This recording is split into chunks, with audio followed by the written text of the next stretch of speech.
You've seen those HRV numbers pop up on your fitness tracker or Oura Ring, 25 one day, 65 the next. Maybe you've heard higher is better, but you're wondering what the numbers really mean for your health and performance. Today, I am getting into why HRV metrics only tell half the story using a principle called resonance theory, the same science that explains why bridges collapse and musical instruments sing. You'll discover how your body's natural rhythms affect everything from stress to recovery. By the end of this episode, you'll understand not just what your HRV numbers mean, but how to actually use them to optimize your training, sleep, and overall well-being.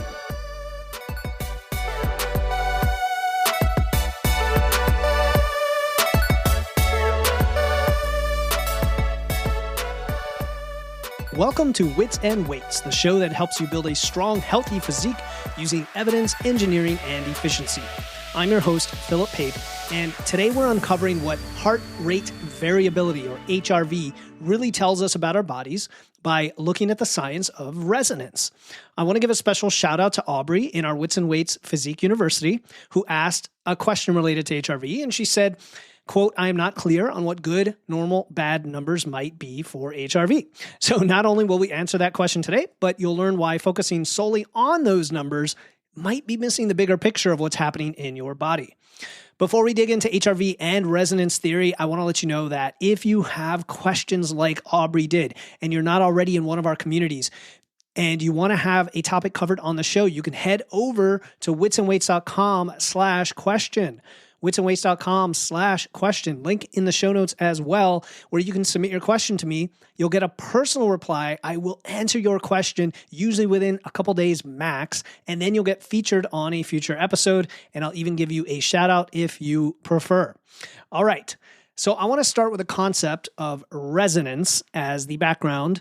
And in the world of engineering, resonance occurs when a system vibrates at its natural frequency. Now, every physical object has a natural frequency. That's the rate at which it wants to oscillate when it's disturbed. So if you strike a tuning fork and then it vibrates at its specific frequency, it's going to create a pure musical note, right? People can use that to tune instruments, for example.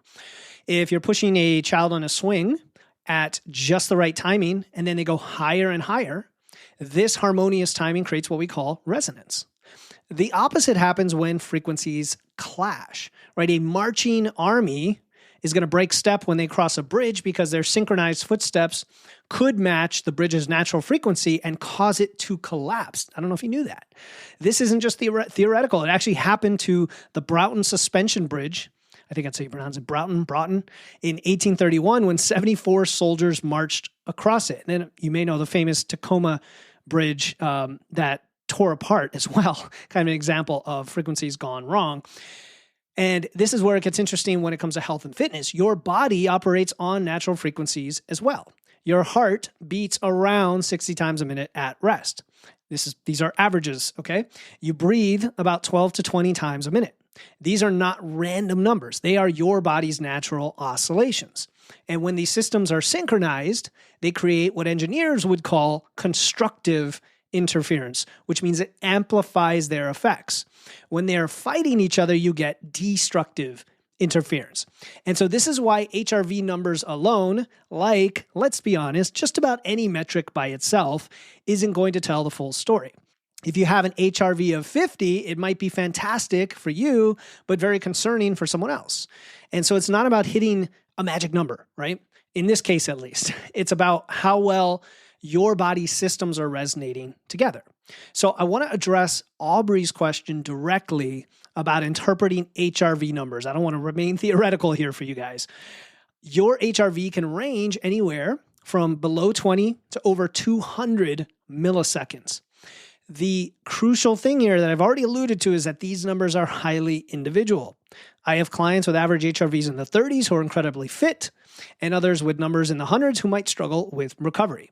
So think of HRV kind of like your body's check engine light as opposed to your speedometer, right? The absolute number matters less than how it changes from your baseline. So when you understand something like resonance theory, this makes sense. Just like the tuning fork has its specific frequency, your body has its natural rhythm. So 3 key things affect this natural rhythm, your baseline HRV.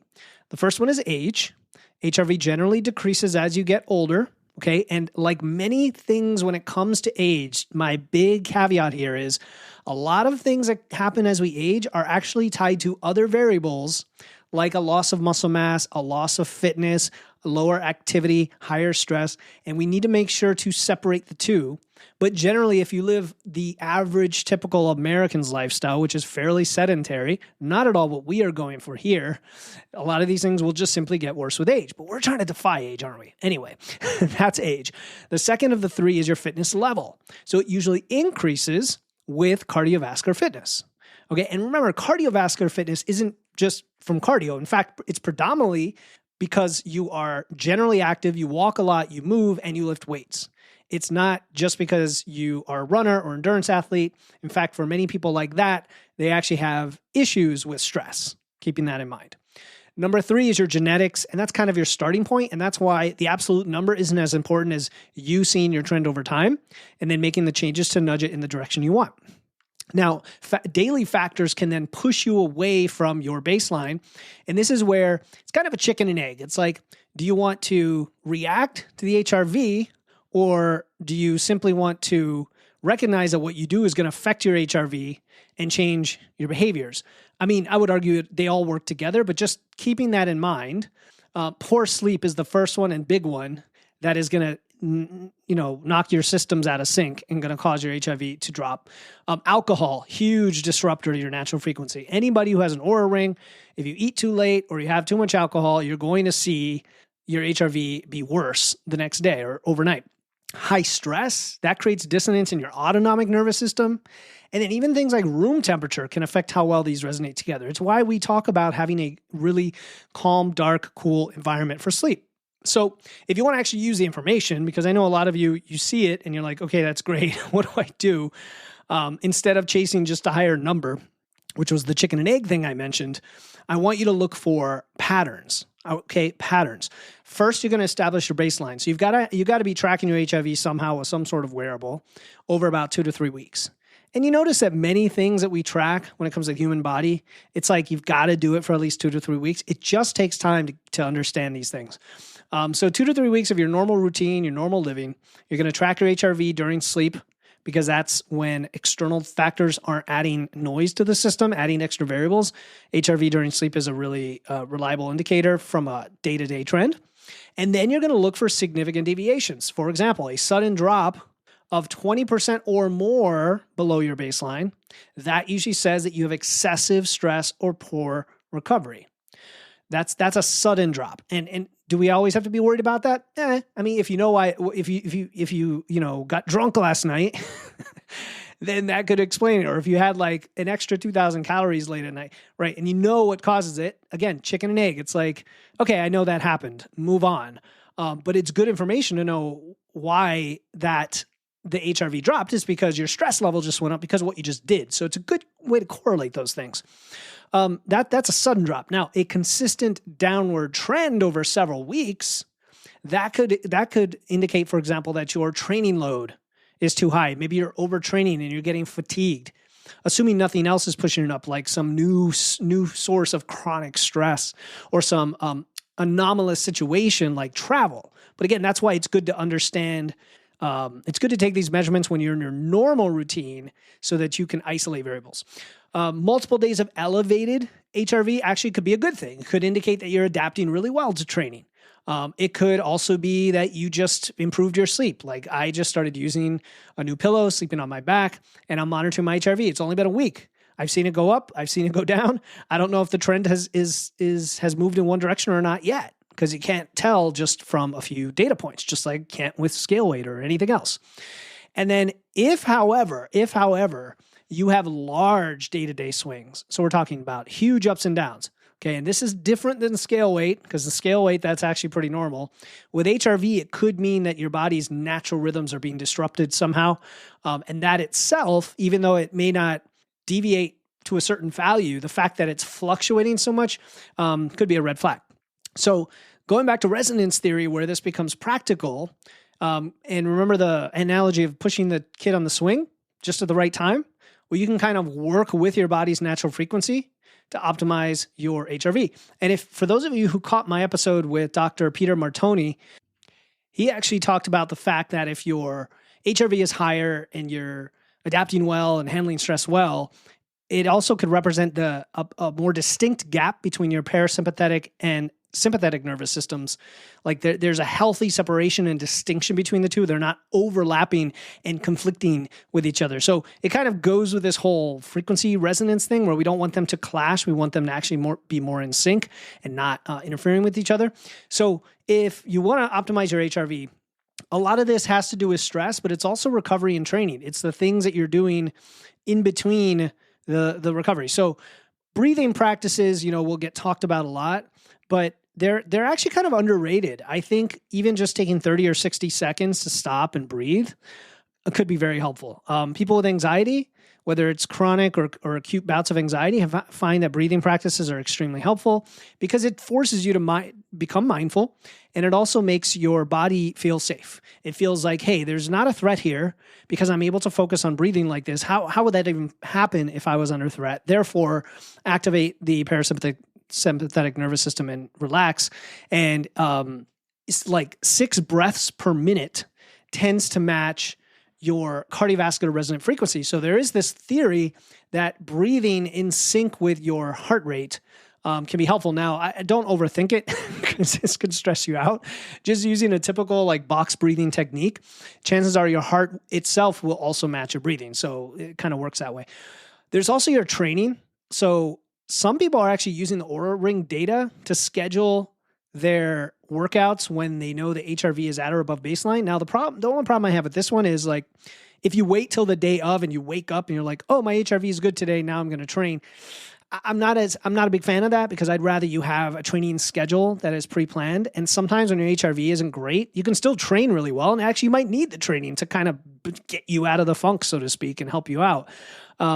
It's just more of the intense training where you might be dealing with things that are exacerbating your existing fatigue. I think it's good to pay attention. And if your HRV is totally shot because you just whatever you did last night was not part of your normal routine, I mean, yes, then you've got to consider seriously whether it's going to be most effective to train. But for a lot of people, I'll tell you what, just going by feel is not always the best indicator of how effectively you're going to train or whether it's good for you. I'm sorry to say. So I usually recommend people just get in the gym, warm up, see how you feel, and, modify the lifts if you need to, like if low back fatigue is an issue or whatnot, but don't necessarily let your HRV tell you what to do. And then, recovery protocols as well. HRV is a good indicator of how you're recovering. And so if you are pushing or backing off, or you're in fat loss, or you're in a gaining phase, it's kind of nice to see the patterns and correlate them with how hard you're pushing and how much you're recovering. You might find that an extra training day in between your training weeks, 2 days off instead of 1 day off, for example, is exactly what you need to get your HRV to have a much better trend over time. But it's going to take a while to kind of figure that out. So I guess my point with this whole episode is to not really overthink HRV and to use it as more of a lagging indicator of the stuff you're doing. Maybe it'll give you some surprise insights. A lot of times it's not really surprising why it's lower. But if you're trying to tweak something to improve recovery or your training adaptation or stress, it's great to have a baseline and then see 3 weeks later, oh yes, it actually improved. So it is likely that what I did helped me. Again, the only caveat there is if it didn't improve markedly, that doesn't mean it's not beneficial, whatever you're doing. It could take longer to reveal itself through your HRV, or it may not really reveal itself through your HRV. And that's why I don't want you to put too much stock in this one number. All right, so tying this all together, this principle of resonance, it doesn't just explain HRV. It actually it reveals why certain practices feel almost magical. All right. So I mentioned box breathing. That is a technique used by Navy SEALs. And most people think it works because you're, quote unquote, calming down, right? You're calming down. But there's actually a lot more to it. There's science behind it because when you breathe in for 4 seconds, you hold for 4, out for 4, and hold for 4, you are creating a 12-second cycle, and that is 5 breaths per minute. And that is actually remarkably close to the resonant frequency of 6 breaths per minute I mentioned earlier. So I kind of buried the lead back then, and then I recalled that I had a note on this and wanted to share why that system, why there could be some magic behind this, behind the mathematics of our bodies and our heart rate and our breathing. I mean, it's pretty cool. I mean, it almost sounds woo, right? But it really is mathematical if you think about it. And then you're literally like tuning your body like an instrument, bringing your whole system into harmony. And that's why some people do get really great results from breathing work, but others don't, because your resonant frequency might not match up with that breathing. And so that is something to think about. In other words, try box breathing. And if you can experiment with different numbers of seconds, you may find something that's closer to your resonant frequency. Cool stuff. Whether you buy into it or not, it doesn't hurt to breathe and to relax, guys. Okay, as we wrap up, I want to recap the key points so you don't forget all this. Okay, HRV, resonance theory. Your absolute HRV number matters far less than how it changes from your baseline. Remember that. Like a tuning fork, your body has natural frequencies that work best when in harmony. If you can understand the patterns through both HRV, through your breathing, through your training, recovery, all of your health practices, it's just one more thing in the toolbox to help you improve and optimize the way you live your life. And then simple practices like the controlled breathing can sometimes help you even find your resonant frequency. Isn't that cool? All right, the beauty of viewing HRV through the lens of this theory, through resonance theory, is it transforms something that just seems like this random complex number into potentially an intuitive tool. You know, you don't have to obsess over the number. Just learn to work with your body's natural rhythms, and then the numbers will follow. All right, if you have questions about today's episode or any other health or fitness or nutrition topic you want me to cover on the show, head over to witsandweights.com/question. witsandweights.com/question. I'll throw a link in the show notes. And then your question might, and I'll say might, but almost most certainly will be featured in a future episode. I mean, I need a lot of topics, folks. I never run out of episodes to put topics into. So today we answered Aubrey's question. Yours can be on a future episode. Go to witsandweights.com/question. All right, until next time, keep using your wits, lifting those weights, and remember, just like a well-tuned instrument, your body performs best when all its systems are in harmony. I'll talk to you next time here on the Wits and Weights podcast.